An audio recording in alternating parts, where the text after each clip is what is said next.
pemirsa, masih di Belajar Islam dan kita masih mendiskusikan mengenai keturunan. Nah, tadi yang menarik adalah paparan dari Mbak Sri, itu soal ternyata di zaman Rasulullah dulu pun gitu ya.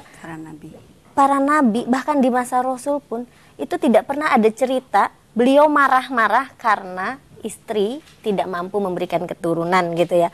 Ini menarik sebagai sebuah cantolan, jadi sesungguhnya tidak perlu ada yang namanya kekerasan. Tapi pertanyaan saya Kang Hasim, kira-kira ketika sebuah keluarga tidak memiliki keturunan gitu, itu biasanya persoalan apa aja yang muncul kalau dari temuannya Inkres?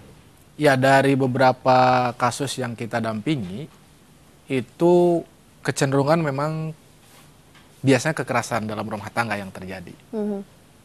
Karena ada egoisme salah satu pasangan, baik istri maupun suami misalkan, jadi biasanya saling menyalahkan. Nah, ketika tidak terjadi komunikasi yang baik di antara keduanya hanya karena persoalan belum adanya keturunan yang dimiliki oleh pasangan itu biasanya kekerasan terjadi, termasuk kekerasan verbal, kekerasan fisik dan sebagainya. Perempuan mandul gitu-gitu ya. Betul, itu kan juga termasuk kekerasan verbal. Termasuk juga dalam lagu-lagu dangdut juga kita sering itu yang sering kali menjadi subordinasi kan perempuan gitu kan. Mandul dan sebagainya gitu kan. Lagu dangdut yang mana itu? Ada tuh, saya ingat ada lagu yang itu. Itu menandakan bahwa stereotip terhadap kemandulan itu seolah-olah terangkat ke perempuan. Itu salah satu contoh kekerasan verbal dan stigmatisasi yang berkembang di masyarakat. Nah, selain kekerasan yang muncul di rumah tangga, itu biasanya yang disayangkan itu adalah berakhir pada kasus perceraian. Gitu. Kalaupun tidak perceraian, poligami yang menjadi alternatif. Gitu. Saya yang agak mencengangkan itu data dari yang dikemukakan oleh Departemen Mahkamah Agung Departemen Agama itu. Jadi kasus perceraian tahun 2010 itu nyampe angka 285.000 yang masuk ke pengadilan agama. Betul gitu kan. Se-Indonesia, Mas. Iya, se-Indonesia. Itu di 285.000. Bisa dibayangkan ya kasus perceraian itu. Memang dalam pengumuman itu tidak dijelaskan penyebabnya apa saja. Tapi saya melihat mungkin ada sekian persen yang lalu disebabkan karena faktor tidak memiliki keturunan gitu. Ini yang lalu bisa menjadi pertanda kurang bagus ya bagi perkembangan sebuah rumah tangga gitu kan. Padahal keturunan itu bukan satu-satunya tujuan ketika kita memilih memutuskan untuk berkeluarga atau misalkan menjalin rumah tangga. Karena unsur paling utama dalam ketika kita memutuskan untuk berkeluarga itu litaskunu ilaiha. Bukan misalkan lil milkil walad misalkan untuk mempunyai anak atau keturunan. Karena kalau itu yang dijadikan satu-satunya alasan dan menjadi penyebab keretakan sebuah rumah tangga, maka unsur litaskununya nggak sampai, nggak kesampaian, sehingga tujuan utamanya itu menjadi ternegasikan, runtuh. Ya runtuh, hanya karena persoalan misalkan itu yang menjadi keturunan itu. Meskipun memang dalam prosedur syariah itu ada 5 faktor kan kenapa kemudian syariah itu ada. Salah satunya hifdun nasl, menjaga keturunan atau estafeta, betul ya, memperoleh keturunan. Tapi kan itu bukan satu-satunya. Dan menurut saya keturunan itu tidak mesti itu langsung dari istilah dalam Islam itu nasabnya itu kan. Jadi ada keturunan biologis gitu kan. Kan tidak mesti. Dalam konteks Indonesia saya kira infertilitas itu, ketidaksuburan itu bisa disiasati dengan misalkan mengadopsi anak. Kan banyak anak-anak yatim yang juga telantar. Kalau misalkan pasangan suami istri itu mampu untuk mengadopsi anak dan bisa mendidiknya sehingga menjadi misalkan keluarga intinya gitu kan. Itu tidak akan menjadi masalah gitu. Karena lagi-lagi tadi yang saya katakan, tujuan utamanya jangan sampai ternegasikan hanya karena sebuah pasangan suami istri itu tidak memiliki keturunan, dalam hal ini misalkan anak biologisnya gitu. Betul tadi kata Mbak Sri yang bilang Jadi sampai ubun-ubun kan memang kita jangan pernah putus asa terhadap rahmat Allah itu gitu kan.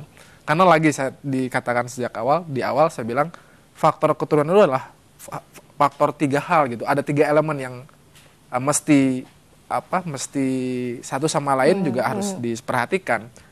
Satu misalkan suami, yang kedua istri, pasangan, lalu yang ketiga adalah Allah ilahi gitu.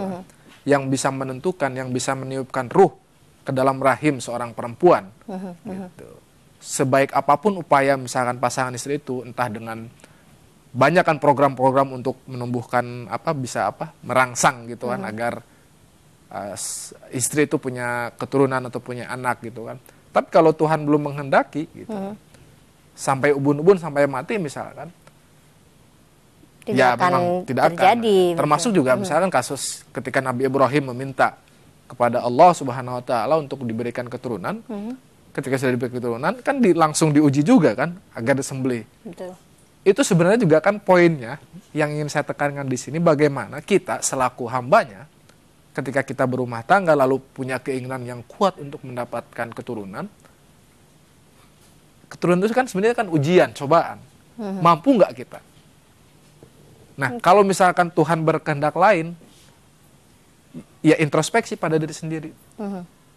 Kita lihat lingkungan sekitar banyak, misalkan anak-anak yang misalkan dari keluarga tidak mampu, apa salahnya lalu kita juga mengadopsinya, atau misalkan tanpa harus adopsi pun kita bisa berkhidmat, ya, atau bisa memberdayakan anak-anak kecil yang memang kurang terdidik karena kondisi finansial keluarganya.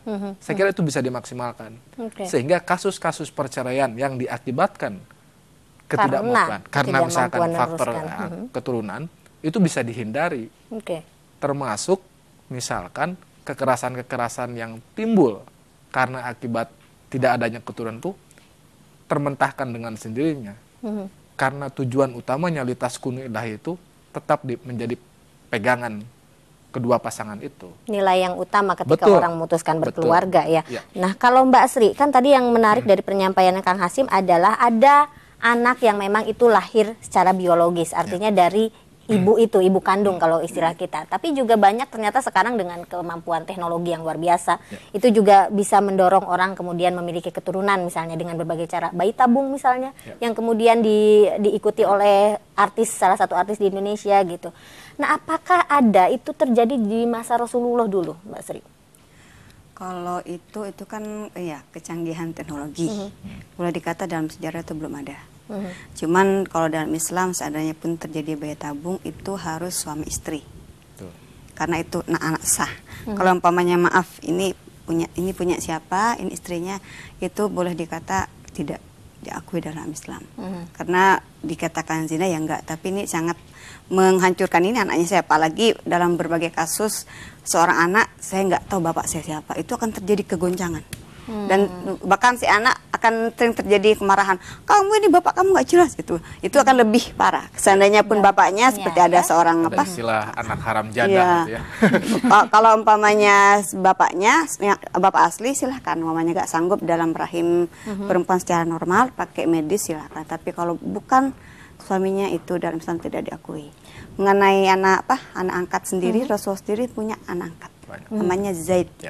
Tetapi ketika Rasulullah, ketika Zaid ini, kalau dalam orang Arab kan biasanya nasabnya tuh bin, beda sama orang kita ya. Zaid, waktu itu Zaid menamakan Zaid bin Muhammad.